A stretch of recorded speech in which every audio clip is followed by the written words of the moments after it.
Hi, BJ. Very basic Bible. Share screen.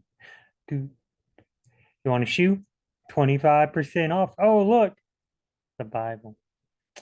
First Samuel 16:7. But the Lord said to Samuel, do not look on his appearance or on the height of his stature, because I have rejected him.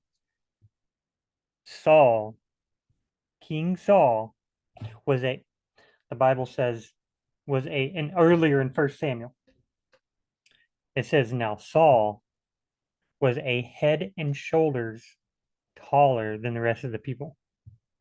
In other words, King Saul was tall. He was big. Tall. I keep saying tall. Yeah. Right here though, whenever Samuel is going to choose King David, he doesn't know it's gonna be David. What does God say to Samuel? Samuel goes to Jesse's house. God leads him there. Samuel says, hey, come on out. We're gonna look at your sons. Jesse brings all his sons out. So Samuel looks at the first boy.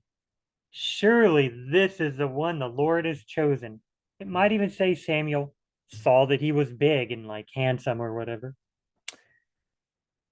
Or what does God say?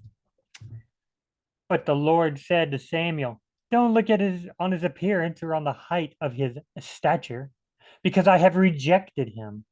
For the Lord sees not as man sees.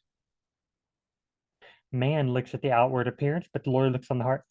Well, duh, everybody knows that. That's like Bible 101. Samuel's a prophet, the prophet of Israel at this time. It's like there were no prophets for the longest time. You got Joshua, Moses dies. Then you got Joshua, then you got Judges. Everything's all messed up in Judges. Uh, Wars, people cutting up concubines, stealing women, idolatry, slaughtering innocent um cities. I mean all sorts of stuff breaking. God's like, hey, don't vow with any city nearby, and they're like, okay, we won't. Cross our fingers. Okay, then we get Samuel. None of his prophetic words fell to the ground. We're told people feared Samuel. God and Samuel having one-on-one conversations. Samuel gets a lady. She's like, hey, I would like to have a baby. And the priest is like, God's going to give you a baby. She has Samuel. She dedicates Samuel to the temple. Samuel hears from God. Samuel goes to the holy place. Not Solomon's temple, but it does say temple. It's kind of strange. I'm saying all this from memory. I'm not even looking at the Bible. Samuel goes to the holy place, hears God's voice. The priest, Eli, he's like, I think you're hearing God's voice. Go listen. And God talks to him. Samuel doesn't say, Lord, please talk to me. No, no, no. God just, hey, Samuel, I'm talking to you. Wait, what? He's God's chosen man. He is the one. Samuel is the prophet at this time, like everybody's listening to, judging Israel, we're told. And what does Samuel have to be told by God?